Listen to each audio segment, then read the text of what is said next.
محترم حاضرینو د روژې مبارکه میاشت روانه ده.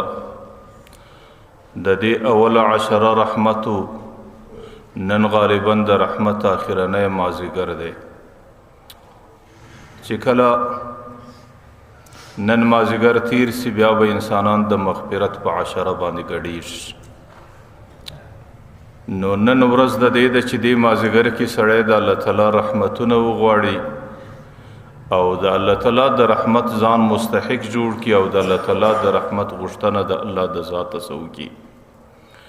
پیغمبر علیه الصلاۃ والسلام حدیث مبارک ده ان الله تبارک وتعالى فرض صيام رمضان.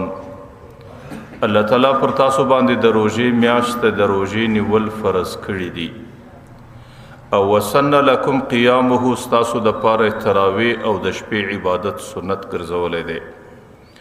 فمن صامه وقامه دی امتیانو کې چې کم څوک د ورځې روزه په ښه شکل باندې ونیسي او د شپې تراوی په ښه شکل باندې وکړي ایمانن یوې د الله تعالی پر ذات باندې ایمان او یقین جوړي او احتسابا معنا دا د چې د الله تعالی سره د قبولیت تمه همي او د ثواب نیت همي او د الله تعالی په حضور کې د قبولیت امید هم لري. نو خرج من ذنوبه كيوم ولدت امه. الله تعالی د گناهونو صدا سے صفا کوي لکه په دې ورځ چې د مور سزو کړي. بچي چې کله د مور سزو کړي دنیا کې د غي عمل نامه نه اخلاص وسوي ځکه د انسان عمل نامه د بلوغ سورست خلاصيږي او بچي چې په وخت د ماشومواله کې بیا خاص کر چې د مور سره د پیدایش زمانه د غي په عمل نامه کې یو زره ګناه نه. د پیغمبر علیه الصلاۃ والسلام الله تعالی د دې ورځې روزې فرض کړې دي. الله تعالی د دې میاشتې تراویح تاسو د پاره سنت ګرځولې دي. کچیر یو سړی د ورځې روزه ونسی او د شپې تراویح وکي په آی کې یو شرط دا دی چې صاحب ایمان وي او دویم شرط دا دی چې د ثواب او د قبولیت نیت او امید وي. نبی الله تعالی په دغه مازیګر په دغه تراوو په دغه ورځو په دغه شپو د ګناه صدا سلی صفا کوي لکه بچي چې د مور پیدا سي په هغه زمانہ کې هغه د ګناه څخه په کم شکل صفای. نو زکات د روزې میاشت دا د الله تعالی د رحمتونو میاشت ده او دا د برکتونو میاشت ده او دا د مغفرت میاشت ده. روزې مختلف اقسام لري. روزې پر دې امت باندې مختلف قسم روزې ستا لیکن په دې ټولو روزو کې اهم روزه ده فرضي روزه ده چې په د میاشتې روزه ده چې په کومه میاشت کې موت روان. که سړی کتابونه وګوري روزه چې پر دې امت باندې راغلي د غالبا 4 قسم روزه ده. اول قسم روزه پر دې امت باندې چې هغه فرضي روزه ده او پر دې امت باندې فرض ده او د اسلام په ارکانو کې بنیادی رکن دی او د هغې څه منکر په دې امت کې کافر دی او د هغې کې کمزوري کوونکی په دې امت کې بدترین فاسق دی. دا د دې امت اولنی روژه ده چې فرضي روژه ده. دویم قسم روژه هغه ده چې پر دې امت باندې واجب راځي. واجب روژه لکه یو سړی نظر ونیسي که زما پلانکی کار اوسو پر ما باندې 3 ورځې روژې دي. عام طور په دې کې دا زنانې ډېرې راضی چې هغه اکثره د یو تقاضا او د یو ضرورت پر کېدل په خاطر باندې یا د یو مشکل د لری کېدل په خاطر پر ځان باندې روزه نظر کوي. نو دا دویم قسم روزه د دې ته وای واجب روزه ده. دریم قسم پر دې امت باندې نفلی روزه راځي. د نفلی روزه مختلف قسمونه دي. نفلی روزه د هغه یو قسم لکه سړی د محرم د ورځې لسم روزه ونس یا سړی ایام بیز روزه ونسی د 14 14 15 او یا انسان دا کشنی اختر سورست شپږ روزه راځي د کشنی اختر په میاشت کې. دا ټول هغه روزه دي چې هغه نفلی درجه لري او پیغمبر علیه الصلاۃ والسلام د دې ډېر ثوابونه بیان کړی دي. او سلرم قسم روزه دا مکروه روزه ده او غالبا مکروه تحریمی او حرام روزه ده چې سړی په ایام تشریق کې روزه نسی. ایام تشریق د لوی اختر هغه ورځې دي چې موږ تاسو د هر لمانځه څخه وروسته تکبیرونه ولا اکبرونه وایو. په دې ورځ کې روزه مکروه تحریمي ده یا د اخترو ورځې دي د لوی اختر ورځ ده د کشنی اختر ورځ ده. په دې ورځ چې سړی روزه نسی دا مکروه تحریمي ده. نو روژه پر دې امت باندې په مختلفو اشکالو کې راغلی ده، لیکن د ټولو څه بهترینه روژه هغې د دې میاشتې فرضي روژه ده، او چې په کومه روژه کې ما ورته روان یو او دا د اسلام یو رکن دی، او ما درته ویل د دې څه منکر سړی د اسلامه څه وځي، او د دې څه چې کوم څوک کمزوري کوي او بغیر د څه عذره د روزې په میاشته کې هغې د کمزورۍ زندګي تېروي، نو هغې بیا په دې دین کې بدترین فاسق او ګناهګاره بلل کېږي. خو بیا خاص کر په دې میاشته کې که سړی کتابونه وګوري، د پیغمبر علیه صلات وسلام روایت راځي چې د الله رحمتونه د باران په شکل باندې راځي، او تاسو لیدلی دي چې پر کوم مځکه باندې باران راځي هغې ته چې کوم برتن لوښی پروت وي هغه لوښی صفا کوي، هغه لوښی د اوبو ډکوي، هغه لوښی د صفایي سره مخامخ کوي. نو دغه رقم د الله تعالی د طرفه په دې میاشته کې هم رحمتونه د باران په شکل باندې راځي، او چې کله د انسان د زړه برتن او لوښی دی، لکه عام لوښی د اسمان په باران باندې صفا کیږي، د انسان د زړه لوښی هغې د دې میاشتې په باران باندې الله تعالی صفا کوي. خو لیکن یوه خبره ضروري ده، هغه دا ده لوښی هلته په باران باندې صفا کیږي چې هغه لوښی د باران ته سیده پروت وي، نو بیا هغې په باران باندې هم صفا کیږي، هم د باران اوبه کې تکې کیږي. لیکن که لوښی تا پړ مخ یې شی سربیره باران پر ووري، نه په هغې باندې باران اثر کولی سي، نه په هغې په باران باندې صفا کیږي، او نه په هغې کې د باران اوبه تکې کیږي. نو زموږ او ستاسو که د الله تعالی د رحمت څخه نفع اخلو او د خپل زړه صفایي او د خپل زړه اوبېدل د الله تعالی په رحمت باندې کوو، په دې کې شرط دی چې زما او ستا د زړه برتن به د باران ته سیده پروت وي. سهار به مې روژه وي، د روژې ټوله شرایط به پر ځای وي، او د شپې به تراویح و عبادت کو، او د تراویح د عبادت اراده به وي، او که زما ټوله شپه بیکاره عادات او زما ټوله شپه بیکاره اعمال، او زه د ټیم پاسي دپاره د شپې خپلې ګپې کوم، او د ټیم پاسي دپاره د شپې چې کومه خبره او کم ترتیب په مخه باندې رالی د هغې څه فریض نه کوم. د ورځې زما روژه ده، صرف خوراکه مې پرېښی ده، صرف اوبه مې پرېښی دي، نه مې ژبه په کنټرول و حفاظت کې ده، نه مې سترګې په حفاظت کې دي، نه مې غوږونه په حفاظت کې دي، او نه مې د بدن اندامونه د ګناه څخه محفوظه دي. خلکو د الله په ذات قسم بیا لوښی دی باران ته چپه پروت دی، او لوښی چې چپه باران ته پروت دی، نه باران نودولی سي، نه د باران څاڅکي کې تکیه کېدلی سي. نو ځکه لوښی چې د باران څخه نفع اخلي، او روشی چې د باران د رحمت څخه صفایي اخی، او پای کې د باران د رحمت اثرات راځي، پای کې دا شرط دی چې برتن به سیده پروت بیا باران څخه ګټه اخلي. نو پکار دا دی دا یوه میاشته ده، مبارکه میاشته ده، د رحمت میاشته ده، د برکت میاشته ده، د الله تعالی د طرفه انسانانو ته د رحمت په نظر کتل کیږي. د انسان دپاره ضروري عمل دا دی چې د خپل زړه لوښی و دې میاشته ته و دې باران ته برابر کړي، ځکه دې میاشته کې الله تعالی د بنده سره عجیب آسانۍ کوي. د پیغمبر علیه صلات وسلام حدیث دی چې کم بنده د روژې په میاشته کې بیده الله تعالی د هغې خوب په عبادت باندې لیکي. خوب څه دپاره کوو؟ صرف د خپل بدن او د دماغ د آرام دپاره کوو، لیکن د الله تعالی د طرفه آسانی دومره ده چې زما او ستا په دې وخت کې د خوب اشترا داسې ده لکه د لمانځه مسله. یو لمانځګزاره چې پر مسله باندې ولاړی او مسله باندې ټوله شپه عبادت کوي، د ورځې عبادت کوي، یو سړی پروت دی، الله تعالی دا د خوب اشترا هغې ملایکو ته تاسو د لمانځه د مسلې په شکل ورلیکئ. سړی چې کله پروت په دې خوب کې دا ساه اخلي، دغه ساه الله تعالی د سبحان الله په شکل باندې ورلیکي په حالت د روژې کې. او چې کله سړی د یو مجلس څخه خاموش شي او یو مجلس له نه ورځي، محفل له نه ورځي، کوشش یې دا دی چې زه د خپلې ژبې حفاظت وکړم، د خپلې روژې حفاظت وکړم. د پیغمبر علیه صلات وسلام احادیثو کې راځي د دغه خاموشۍ په عوض کې په هر دقیقه کې الله تعالی د ده په عملنامه کې لا اله الا الله لیکي. نو خوب د سړي عبادتي او ساه د سړي سبحان الله او خاموشي چې سړی د بدو خبرو سزا نه ګرځي، هغه خاموشي د سړي لا اله الا الله. او د معتکف د روژه مات د روژاتي هر عمل داسې دی لکه د معتکف عمل، لکه د معتکف ټول اعمال په عبادت کې ورشماري د روژاتیم الله تعالی اعمال اکثریت په عبادت کې شمارل کیږي.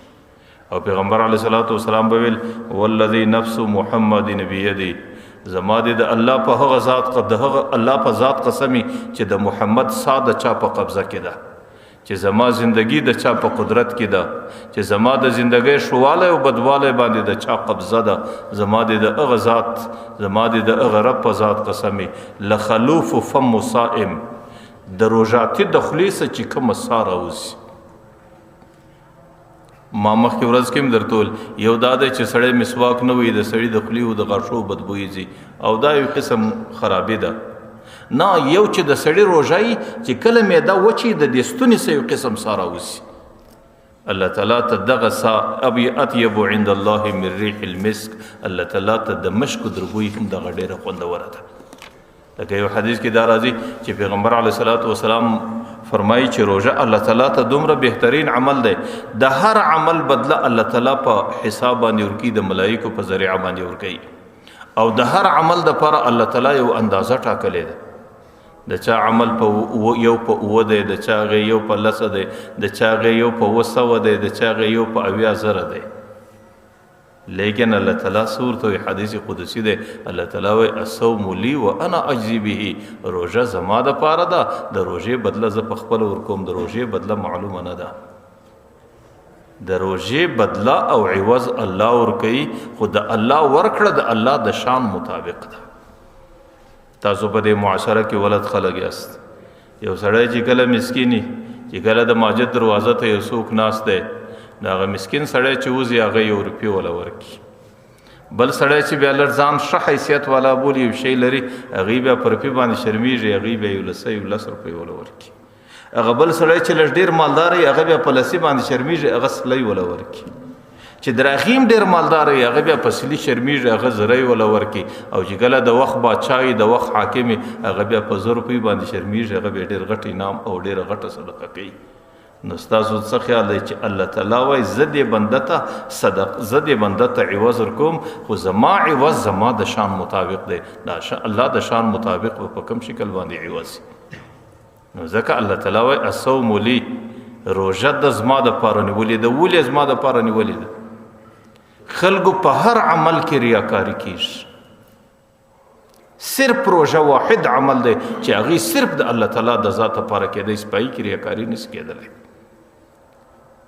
ما درتول روزه زکا المنس پدې کې ریاکاری کې دی په صدقه کې ریاکاری کې دی لیکن په روزه کې وزر ریاکاری کې دی نسی روزه چې سړی کله په کمره باندې نه نواته او دروازه په ځام سي بند کړه او د ګرمۍ زمانه او د ډېر سخت ری او په منګي کې یخ وبور ته پرتی کې د سړی پر دې سر باندې پورته کې او ویچ شي د الله بغیر بل څوک په خبرې شي او چې کله برته د باندې راوته د خلکو سره پر روزه ماتم ناس دی او د خلکو سره د روزه خبریم کی او د روزه په ظالم بیانې دا غي په حقیقت باندې د الله سره بغیر به څوک خبرې دی لیکن تجه هم ده په بند کمره کې هم ده او د نن یخي او بومر ته پرتی دي او دا غي شل ودته وزره تکلیف نور کی او د الله تعالی بغیر په دې ټولو کائناتو کې بل څوک ویني هم نه لیکن دا غي باوجود چې نه چې خو صرف د الله تعالی سره ویریش نو الله تعالی وای دی بنده چې زروجه نیولې ده روزه صرف زما د پاره ده وانا اجزي به او زبد غي بدل ورکوم لکه مخکې ورځ کې ما درته ویل چې کله ګناګار د قیامت میدان لراس دا غي سره ډېر منځونه ور سره دي دا غي سره ډېر صدقې او عبادتونه او روزي ور سره دي چې کله هغه په دنیا کې معاشرتي ژوندۍ غلطه کړي چاته تکلیف رسولې دي چاته شکنزل کړي دي د چا زړه زیر کړي دي د چا حق خورل دي نو د قیامت په میدان کې پوروړي ټول ورپسې راځي اولنې شروع د المانځه سکي چې کله د المانځه حیثیت ختم سي نو بیا دوی مشروع دستي د صدقې سکي او درې مشروع دستي د نفلي عبادت سکي لیکن چې دا ټول اخلاص روزي ته چر ورسیږي د روزي وړل د قیامت په میدان کې دا هیڅ قرضدار نه شي کولای ځکه روزه الله وای الصوم لی دا زما عمل دی له بڅو خلاص نه وروړي د قیامت په میدان کې د سړي ټول اعمال خرابېدای سي د قیامت په میدان کې د سړي ټول اعمال پوروړې وړلای سي لیکن یو روزه هغه عمل دی چې هغه نه پوروړې وړلای سي نه د روزې په عمل په قیامت کې ضایع کېدلی سي، بلکې د روژې د عمل بدله الله تعالی ورکوي، الله تعالی د خپل شان مطابق ورکوي. او یو روایت خدا راځي الصوم لی، که لږ عبارت سړی ور بدل کی الصوم لی، الله وایي روژه زما دپاره ده وانا اجزا به، زه د دې عوض یم. لکه بعضې روایت کې راځي للصائم فرحتان، روژاتي ته الله تعالی دوه خوشحالۍ ورکوي. فرحة عند افطاره، یو چې روژه مات دی کوي الله تعالی ډېره خوشحالي ورکوي. و فرحة عند لقاء ربه، چې د الله ملاقاتي. د دې معنا دا ده الصوم لی، روژه زما دپاره ده وانا اجزا به، زه د روژې عوض یم. د روژې د عوض په مقابل کې به الله وایي زه خپل دیدار. او په دنیا کې ټولو سلوی شی د الله تعالی دیدار دی. جنتیان چې کله جنتو لراس او د جنت نعمتونه یي، د هغې په مقابل کې چې د الله تعالی دیدار دی ته ور نصیب سي، بیا د هغه جنت نعمتونه ټول د دوی د دماغه څه اوسي. او د جنت دیدار چاته الله تعالی ورکوي چې کوم چا روژه او د دې میاشتې دغه عبادت په ښه شکل باندې پای ته ورسوي. یو کتاب کې لیکلی دی سبکتګین یو ډېر لوی بادشاه و د وخت، هغې سره مختلف غلامانو منځې وې، د اختر ورځې وې، د روژې ورځې وې، او په دې وخت کې خپل مشر کشرانو ته خامخا یو شی ورکوي. نو هغه یو څه قیمتي غمیان راواخیست، خپل مخ ته یې داسې ټیبل وبری، دا ټیبل باندې د غمیان دی سره ورته اوار، او یوه د ده مینځه و په رنګ تکه توره وله، او د ګرمۍ په زمانه کې ده ته به دا د لاس پکۍ وهئ، هغه و دې شاته ورته ولاړه د پکۍ ورته وایي.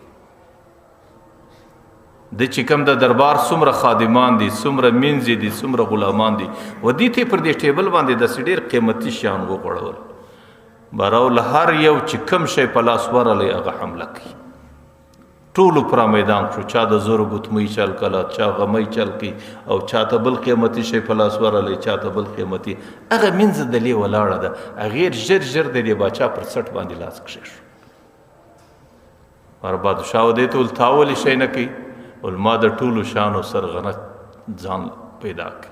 هغه ور څنګه؟ ول ما په دې ټولو شانو کې پر تا باندې لاس کښېښوي چې ته زما سې دا شان ګرده زما څه. لکه حدیث شریف دی من کان لله کان الله له، چې کم څوک الله ځان له خپل کی، چې کم څوک د الله د پاره سي الله د ده دی، او چې الله د ده سو جنت د ده دی، چې الله د ده سو نعمتونه د ده دي، چې الله د ده سو د الله دیدار د ده دی، او چې الله د ده سو د دنیا او د آخرت عزتونه ټول د ده چي. نو ځکه الله تعالی وایي الصوم لی، روژه بنده زما د پاره نسی وانا اجزا به، زه د روژې په عوض کې ده ته ورکول کېږي. او چې د روژې په عوض کې الله تعالی سړي ته ورکول کېږي، د الله دیدار سړي ته ورکول کېږي، د الله ملاقات سړي ته ورکول کېږي، د الله قرب و نزدېکت سړي ته ورکول کېږي. بیا روژه هم بیا نور جنت سړی څه کوي، او د جنت نعمتونه سړی څه کوي، او د جنت زندگی سړی څه کوي، او د جنت نور راحتونه سړی څه کوي، چې کوم چا الله تعالی په خپله ولاس ته ورسوي. او الله او د الله دیدار، الله او د الله ملاقات، الله او د الله قرب و نزدېکت، او د الله وصال، هغې بنده ته الله تعالی د روژې په عوض کې ورکوي. نو ما درته ویل یو روایت بعضې محدثینو داسې ویلی دی الصوم لی وانا اجزا به، الله وایي روژه بنده زما دپاره نه چې زه د دې روژې خپله بدله یم. ځکه روژه د ټولو اعمالو بهترین عمل دی. روایت کې راځي پیغمبر علیه الصلاۃ والسلام وایي چې کله د قیامت ورځ انسانان د حساب و کتاب په انتظار پر یو ځای باندې، داسې روایت راځي چې 80,000 کاله به ولاړ دي، بعض روایت کې لا 80 کاله راغلي دي، او انسانان به په خپلو خولو کې غرقي، او انسانان به په ګرمیو کې غرقي، او انسانان به د ډېر سخت حالت سره مخامخ، او ټول انسانان به په انبیاو ته چیغې وي چې تاسو الله ته ووایاست چې صرف زموږ سره حساب و کتاب شروع کړي. او قرآن کریم کاعا صفصفا لا ترى فيها عوج، د قیمت میدان صرف سیده میدان دی، پای کې کښته و پورته لا نه وي، نه پر هغې باندې سایه او لمر پر دې سر باندې دومره راقریبي چې د نیزې په مقدار سړي ته نږدې، او ټول انسانان د خپلې بدعملۍ په خوله کې غرق. لیکن چند کسان داسي په دې ټول میدان کې یو د الله تعالی د عرش سایه چې الله تعالی پر کم عرش ناس دی قضاوت کوي د دې لاندې چې کومه سایه ده د ټول قیامت په میدان کې بل سایه نه او در دې سایه لاندې به یو څه کسانو دسترخوان وارس او د جنت نعمتونه او د جنت هغه خوراکونه چې په هغې باندې د انسان زندگی ډېره وسا کېږي هغې ته به دسترخوان د نعمتو ډک پیش او ډېر کسان به داسې چې هغې به پر دسترخوان باندې خوراک کوي او د الله د عرش وسایه ته به په ډېره خوشحالي او په ډېر راحت کړي چې څومره اهل قیامت دي هغې به ورته حیران چې دا خلک دي څوک آیا دا انبیا دي آیا دا اولیاء دي آیا دا شهدا دي آیا دا د الله دوستان دي دا څوک دي چې الله تعالی دومره د نعمت په نظر او دومره د عزت په نظر ورته ګوري چې پر عامو انسانانو باندې د قیامت د میدان د حساب و کتاب کم بد حالت دی او پر دوی باندې څومره راحت دی او پر دوی باندې څومره د ناز و نعمت حالت دی نو ټول اهل قیامت ورته حیران چې دغه نیکبخته خلک څوک دي پیغمبر علیه الصلاۃ والسلام وایي دا به هغه خلک چې کم چا په دنیا کې زندگی په تند او په لوږه کې د روژې په شکل تیره کړي چې هغې فرضي روژه نیولې ده د فرضي روژې په عوض کې پر هغې باندې لوږه راغلې ده د فرضي روژې په عوض کې هغې باندې تنده راغلې ده او د سخت روژې په عوض کې پر هغو باندې سخته ورځ تېره سوې ده د هغې په عوض کې به الله تعالی چې کوم قیامت والا ورته ګوري هغې به ډېر ارمانونه کوي چې چا روژې نه یې نیولي وای کاش په دنیا کې مې د تندې و د لوږې کاش په دنیا کې مې د سختۍ څه بدنونه په غچانو غچ سوي وای خو نن دغه نعمتونه زموږ هم په نصیب وای پر دغه دسترخوان باندې ناسته او د دې نعمتو خوراک او د دې نعمتو نفع دا زموږ هم الله تعالی په نصیب کړی وای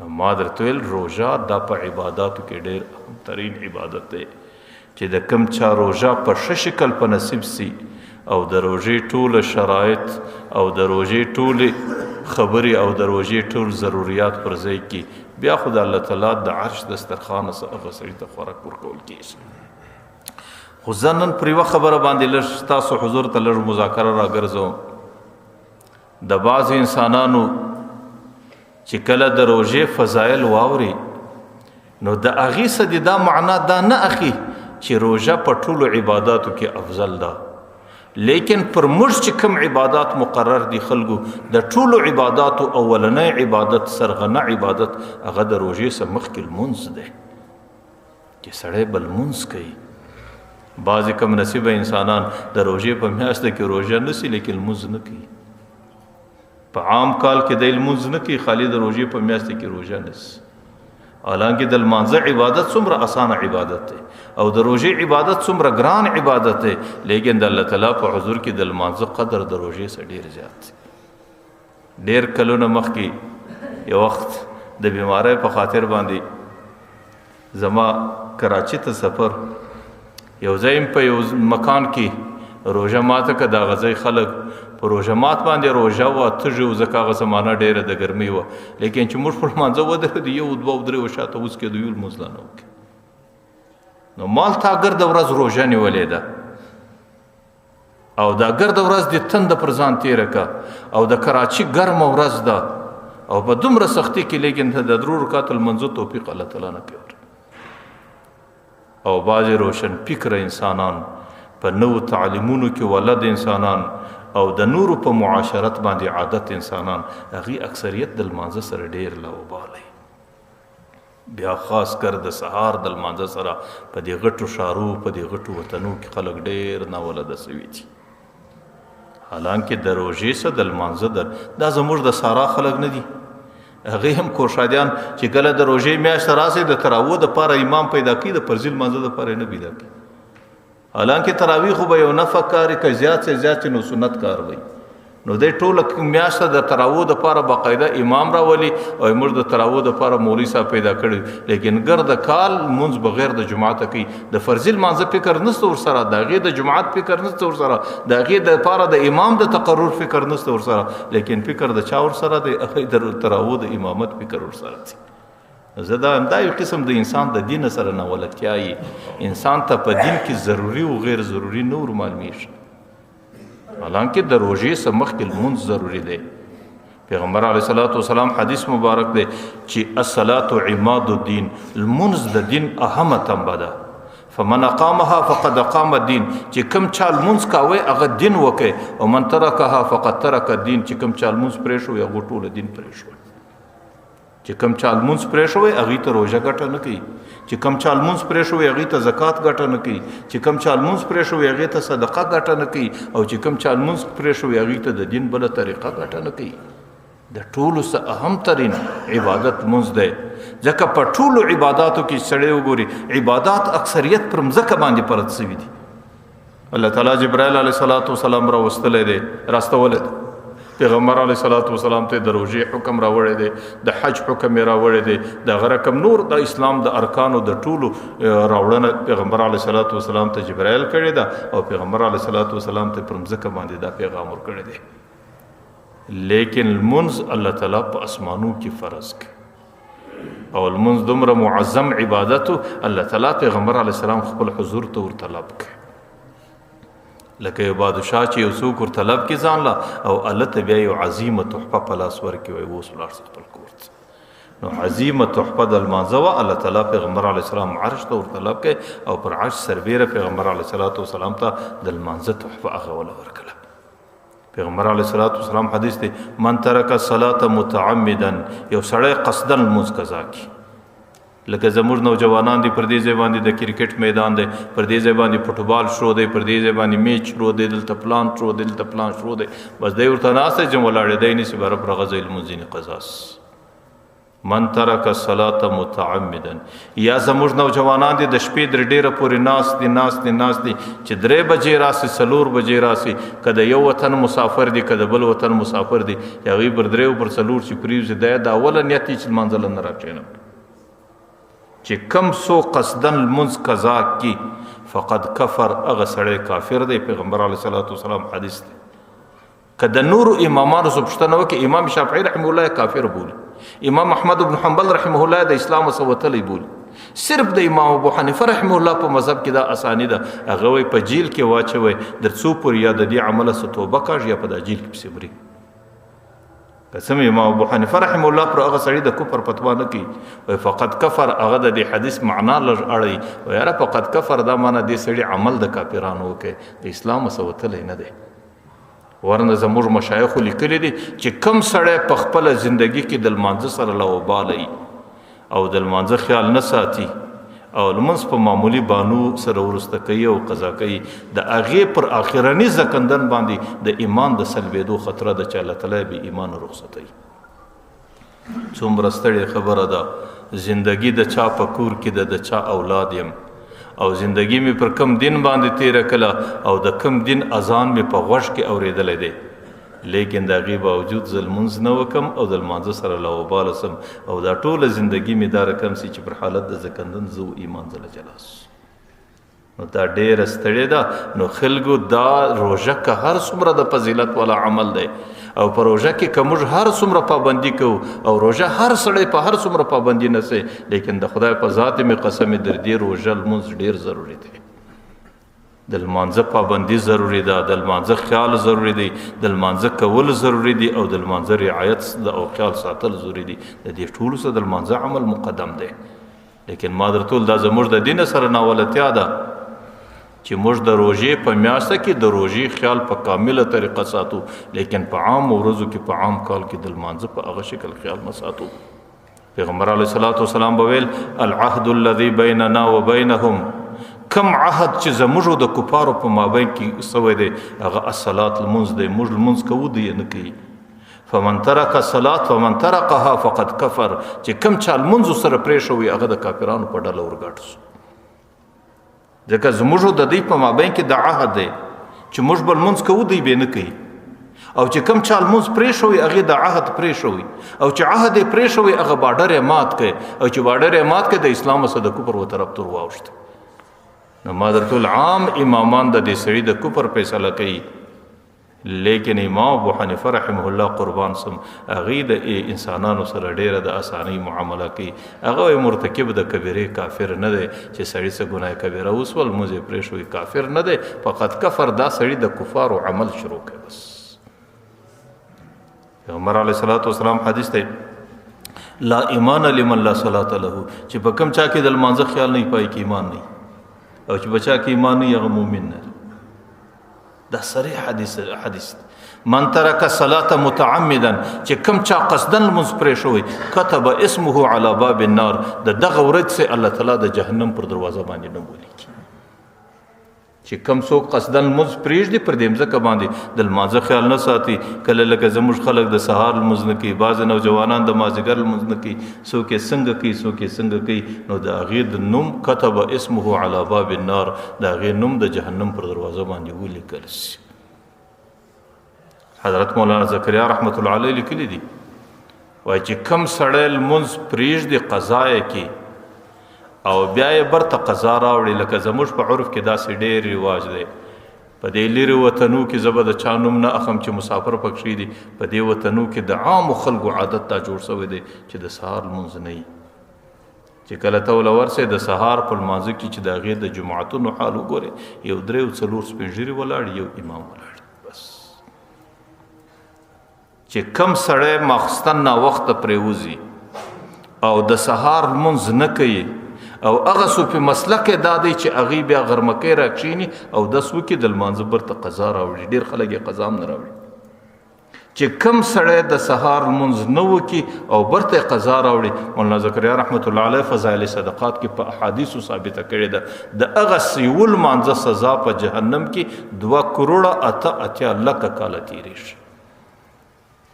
چې د یو لمونځ قضا کې او دغه لمانځه قضا هم برته راوړي او په دې لمانځه قضا کولو کې دی لاوبالۍ د لاوبالۍ په خاطر قضا کې. یو خو هغه د سړی بدس ټیک د خوب عذر دی، لیکن یو سړی قسم ماخستن په دغه نیت باندې بدس چې د سال لمانځه نه راکښېني، نو بیا به د دې لمانځه سزا دی په جهنم کې 2 کروڑه 88 لکه کاله تېروي. اوس که د انسان دماغ منی کې نه منی، که د انسان په فکر کې دا خبره راځي که نه راځي، او که د انسان په دې په سوچ کې دا خبره ځای نسی او که نه نسی، د پیغمبر علیه الصلاۃ والسلام په احادیثو باندې عقیده را جمع کړې خبره ده. نو زه وایم چې روژه چې هر څومره فضایل لري، لیکن د روژې څه زیات مقدم لمونځ دی. نو دا د انسانانو د دین سره ناولتیا ده چې د روژې په کامله طریقه خیال ساتي، لیکن د لمانځه چې د روژې څه اهمیت زیات دی د هغې په کامله طریقه خیال نه ساتي. روز محشر کې جام گداز بود اولین فرصش نماز بود. د قیامت ورځ چې ګرمه راورسیږي اولنۍ پوښتنه د سړي څخه د لمانځه کېږي. نن مسلمانان په کومو حالاتو کې دي؟ تاسو د دې مځکې پر کره باندې خپل سوچ ورغړوئ. کم مرګونه دي، کم جنګونه دي، کمې بدبختۍ دي او کومو حالاتو ته انسانان رسېدلي دي. او دا د روژې فرض میاشت ده، او دا د عبادت میاشت ده، او دا د دلسوزي میاشت ده، او دا د انسانانو د همدردۍ میاشت ده، لیکن د مځکې پر مخ په کومو وینو باندې لړلې ده. او وینه د چا د وینه په اکثریت په کامله طریقه ډیره زیاته چې تویدونکې د هغه د مسلمان ملت. نن د مځکې پر مخ د مسلمان ملت څومره وینه تویږي. په جده کې یو مسجد و جامع مسجد تقوا، په هغې کې داسې د دې میراب په سره داسې نقشه جوړه کړې.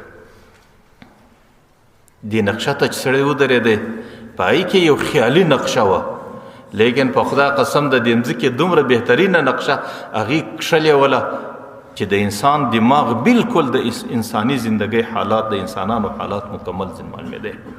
په هغې کې داسې پیپ جوړ کړی و، په دې پیپ کې وینه را روانه وه. د دې پیپ څخه کښنۍ کښنۍ نلکۍ جلا سوي وې. یو وینه ته کښنۍ لوښی ایښی و، هغې ته یې لیکلي و چې دا د بدمتو وینه، دا د یهودو وینه ده. هغه ډېره کمه راتله، یو څاڅکی وروسته راتله. د هغې څه لاندې دویم پیپ چلا کړی و، هغې ته یې لاندې داسې لږ غټ لوښی ایښی و، دا څاڅکی لږ چابک و، دا د عیسایانو وینه ده. او بیا د بدمتو وینه لیکلې و، بیا د چا ده. په آخر کې د دې غټ پیپ خوله په یو ډرم کې لکړې وه. دا ډرم د وینو ډکو پر دې مځکه سره بهېدلي وې، دا ټول مځکې سره اخیستې و. لاندې ورته لیکلي و هذا دم المسلم، دا د مسلمان وینه ده چې نن پر مځکه څومره تویېږي. چې د دې نورو قومونو د ټولو وینه سره رایوځای کې د مسلمان چې څومره وینه تویېدله، د مسلمان د وینې له سمې حیثیته نه رسېده چې نن د مځکې پر مخ د مسلمان څومره وینه تویېږي. د هغې څه وجه د خلکو د هغې وجه دا ده چې د مسلمان د حفاظت چې کومه نسخه وه مسلمان هغې ته شا ور وګرځوله. نن د دې مسجد ته محرابه سه د ورځې 15 واره اواز کېږي حي علی الصلاة حي علی الفلاح. ای خلکو لمانځه له راسه، ای خلکو د کامیابۍ مرکز له راسه. نن د مسلمان کامیابی، د مسلمان خوشحالی، د مسلمان فلاح او د مسلمان کامیاب ژوند د خدای په ذات قسم په لمانځه کې دی چې کله مسلمان د لمانځه خیال وساتي. زمانم دا غږ خو ظاهرا د طالب دی، لیکن په خدای قسم دا غږ د الله تعالی په خپله دی. الله تعالی هر ورځ د ورځې 15 واره د دې مناره سه اواز کوي ای خلکو کامیابۍ له راسه، ای خلکو کامیابۍ له راسه. نن په امت کې د مځکې پر کره باندې 95 پیسه د انسانانو لمونځ پرېښو. صرف په دې څو ژیرو والا، په دې څو لنګوټو والا، په دې څو ولدو خلکو په دې مخه تاوزه. تاسو د مځکې پر کره باندې وګورئ چې د مسلمانانو کوم حالت دی. نن د مځکې پر کره باندې په ټوله ملت اسلامیه کې 95 پیسه د دا رقم دی چې انسانانو لمونځ ته شا ورکړله. هغه ګرځه لمونځ پیژني او وایي زه مسلمان یم او کلمه د مسلمان وایي او دعوه د مسلمان لري، نو بیا به څنګه د مسلمان وینه نه تویېږي؟ بیا به د مسلمان چې د کامیابی پریږدي او د کامیابی طریقه پریږدي، د کامیابی نقشه پریږدي چې الله تعالی د کامیابی کوم مرکز ورته وټاکي، هغه مرکز ته د شا وګرځي، بیا به د وینه څنګه نه تویېږي؟ بیا به د ذلت او رسوایي په نصیب نه وي څنګه نه وي؟ بیا به د ستړې زندګي ولې نه وي؟ ځکه چې کم د کامیابی ځای و، کم د وسایۍ ځای و، کم د عزت ځای و، کم د سرخورۍ ځای و، هغه ټولو مسلمان د لاسه ورکړي. او لمونځ هغه عبادت دی د پیغمبر آخرنۍ چیغه پر حالت د زکندن هغه د لمانځه وسوله. چې کله پیغمبر علیه الصلاۃ والسلام وفات کېدی 12 د ربیع الاول میاشت راله، د ربیع الاول 12 وه. پیغمبر علیه الصلاۃ والسلام ناجوړي ډېره تیزه وله او په حجره مبارکه کې آرام کوي. او چې کله د غرمې وخت لمر را ګرم، پیغمبر علیه الصلاۃ والسلام په حجره کې په ډېر سخت حالت کې دی. دی وخت کې حضرت جبرائیل علیه الصلاۃ والسلام داسې ډېر په ادب راځي ورته ودرېدی. چې کله سلام ورته ووایه، پیغمبر علیه السلام چې د سلام جواب ورکړي ورته جبرائیل څنګه راغلی؟ ورته د الله رسول ملک الموت عزرائیل و دروازه ته ولاړ دی، هغه اجازه غواړي او ستا د روح د قبض لپاره را رسېدلی دی. ورته د الله رسول عزرائیل ته اجازه ورکړي کې نه ورکړي؟ پیغمبر علیه الصلاۃ والسلام ورته اجازه ورکړه. چې کله عزرائیل علیه الصلاۃ والسلام په ډېر ادب او احترام راغلی، د حجرې په یو کونج کې 10 بسته لاس پر ځګره باندې ورته ودرېدی. پیغمبر علیه السلام ورته عزرائیل څنګه راغلی؟ ورته د الله رسول د دې دپاره رالم چې ستا روح قبض کم. صرف د اولې ورځ صدر قیامت پورې په ټولو مخلوقاتو کې یو ته چې ستا متعلق الله تعالی دا پیغام راکړی، ورسه د هغې څه اجازه واخه. که چیرې د هغې اجازه و روح را قبض که زما حضور ته یې راورسو، که د هغې اجازه نه و بس پرېږده. ولې یو ستا متعلق په ټولو مخلوقاتو کې الله دا پیغام راکړی دی، د بل چا رایه په دې کې نه چلېږي چې کله زه ورسېږم روح یې را قبض کوم. که د هغې خوښه وي، که د هغې نه وي خوښه، که هغې ورته تیار وي، که هغه نه وي ورته تیار، که هغه په حضر کې، که هغه په سفر کې، د هغې روح زه خامخا را قبض کوم. یو ستا متعلق الله دا پیغام راکړی چې ورسه روح را قبض کا، که چیرې اجازه یې درکړله، که اجازه نه که در بس دغسې ځین راس. پیغمبر علیه الصلاۃ والسلام عزرائیل ته وایي که اجازه درکړم څه کوې؟ ورته د الله تعالی حکم پر ځای کوم، ستا روح قبض کوم. پیغمبر علیه الصلاۃ والسلام لوی مشیر مشورې والا حضرت جبرائیل علیه الصلاۃ والسلام. پیغمبر علیه السلام حضرت جبرائیل ته وایي جبرائیل څه وکړم؟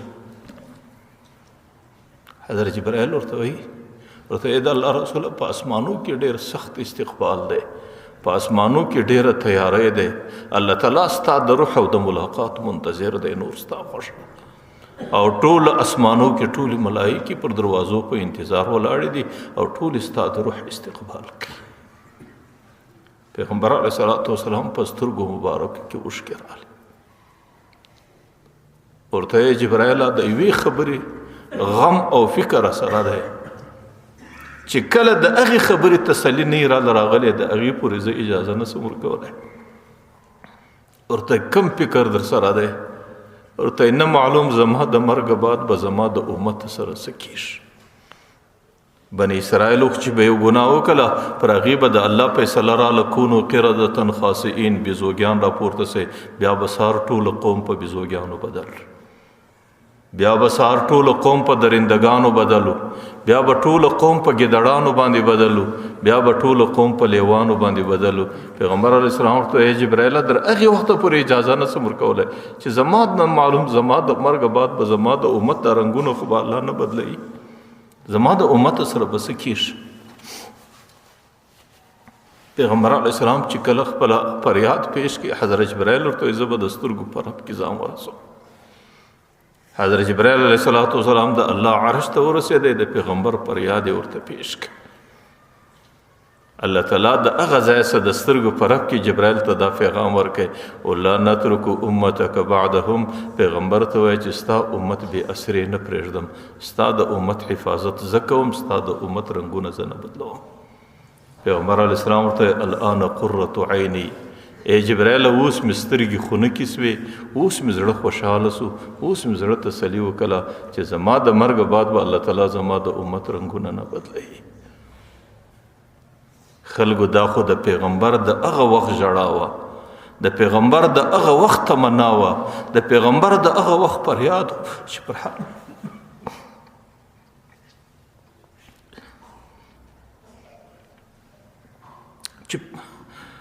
چې پر حالت د زکندنې الله ته په کوم شکل پیش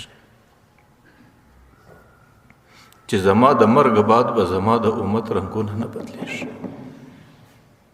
زه پر دې ځای ناست یم دا مې عقیده ده او پر دې باندې مې یقین دی چې د خدای په ذات قسم ای خلکو که د پیغمبر د هغه وخت ژړا نه وای اوس به په دغه شکلو موږ ورته نه وای سره ناست نه به زه په دا شکل وای نه به ته په دا شکل وای نه به مشر په دا شکل وای نه به کشر په دا شکل وای که د پیغمبر د هغه وخت ژړا نه وای. بني اسرائیلو چې به رنګونه بدلیدل سو په هغې کې زناکاري وه ایا په دې امت کې زناکاري نشته په هغې کې دوکه و خیانت و ایا په دې امت کې دوکه و خیانت نشته په هغې کې بغلا و قتل و ایا په دې امت کې غلا و قتل نشته چې د بني اسرائیلو رنګونه په دې شکل بدلیدل چې سهار به د کوروسه د بیزوګیانو په شکل راوتله ایا ما او تا په هغه عملو کې نه راغلی چې کله پیغمبر علیه السلام حضرت جبرائیل ته اجازه ورکړه حضرت عزرائیل علیه السلام ته اجازه ورکړه عزرائیل علیه السلام چې پر دې رګ باندې ګوته کښېښو چې روح راکشئ پیغمبر آخرنۍ چیغه پورته کړه قل الصلاة الصلاة وما ملکت ایمانکم اے خلکو د دوو خبرو خیال وساتئ یو لمونځ پر خپل وخت کوئ لمونځ ستاسو د کامیابۍ نقشه ده په لمانځه کې چې کمزوري ونه کوئ او دویم چې ستاسو در لاس کم ما ملکت ایمانکم چې ستاسو در لاس کم خلق ناس دي لاندې دي که هغه ستا خادمان دي که هغه ستا نوکران دي که هغه ستا د کور زنانې دي که هغه ستا هر څوک چې ستا در لاس لاندې دي خلکو د هغو ډېر خیال وساتئ. نو د پیغمبر آخرنۍ چیغه چې کله روح را روان سو د پیغمبر ساه کمیدله په آخر کې هغه بله جمله ځین پاته سوه برابر الصلاة الصلاة الصلاة الصلاة چې در څو پورې روح اواز ختمېدی در هغه وخته پورې آخرنۍ جمله اللهم بالرفیق الاعلی یا الله بستا ملګرتیا ته در روان سولما. نو د پیغمبر آخرنۍ چیغه د صلات وه د پیغمبر آخرنۍ وسط د لمانځه او د پیغمبر د طرفه آخرنۍ د کامیابۍ نقشه د لمانځه په شکل باندې پیش وه. نن امت پر دې ګیله لري زما بچان ولې څوکریل کیږي زموږ باندې ولې دا بدې ورځې دي زموږ د روژې میاشته ولې دومره په غم باندې لړلې ده او زموږ د روژې میاشته ولې د مسلمان ملت په وینو رنګېدلې ده. د هغې وجه دا ده چې مسلمان په خپله د کامیابۍ نقشه پرېښوله مسلمان د سکون نقشه پرېښوله مسلمان د الله د عبادت طریقه پرېښوله او مسلمان د الله تعالی د طرفه د کامیابۍ اعلان هر ورځ د مشتانو څخه کیږي د دې تشاور وګرځوله بیا د کامیابۍ په نورو طریقو کې پیدا کې هغه نورې طریقې د کامیابۍ هغې نن د په وینو باندې ور ولړل شوې. نو ځکه زه دا خبره ښکاره کوم چې د روژې میاشته ده، د روژې میاشته د عبادت د زمنم عبادت ډیر اهم عبادت دی، لیکن خلکو د دې څه د لمانځه عبادت ډیر مقدم دی چې سړی به لمونځ کوي او فرض به پر خپل موقع باندې کوي، په جماعت باندې به کوي.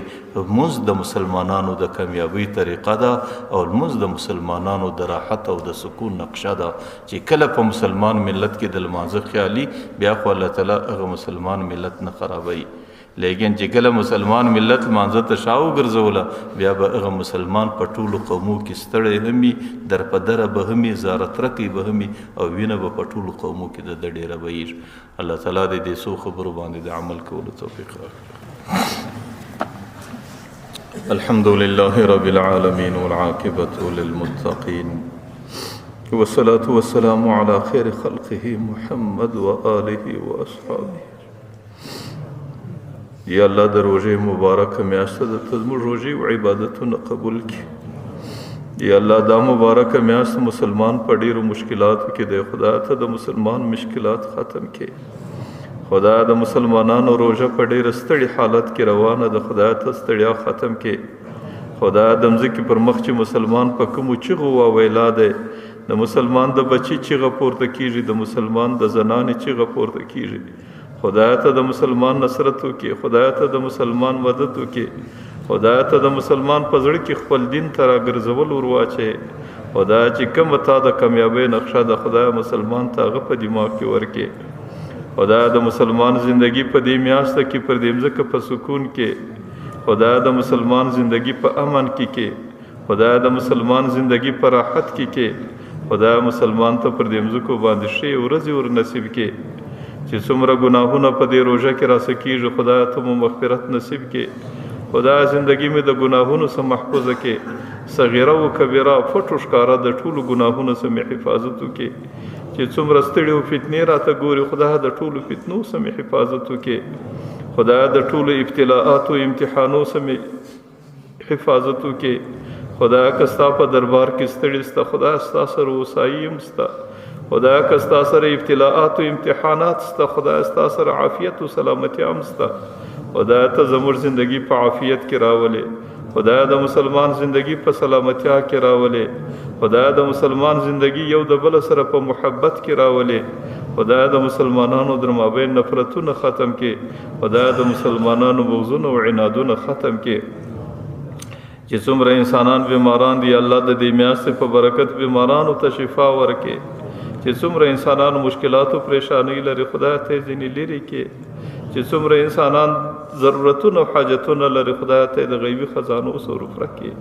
چې څومره انسانان قرضونو په مخ اخستي دي خدای ته مدد وکړي.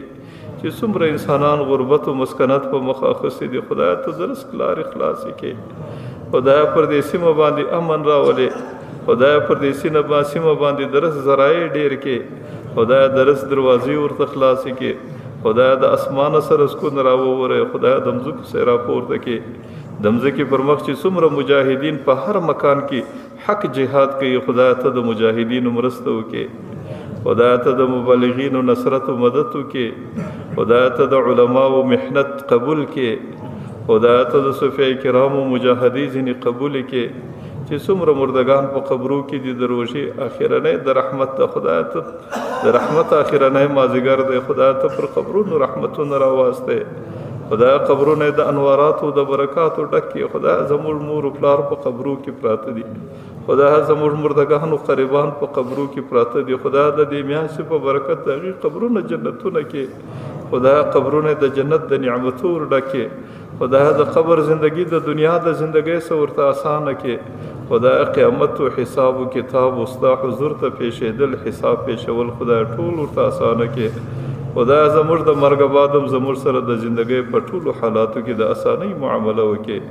ربنا تقبل منا انك انت السميع العليم وتب علينا انك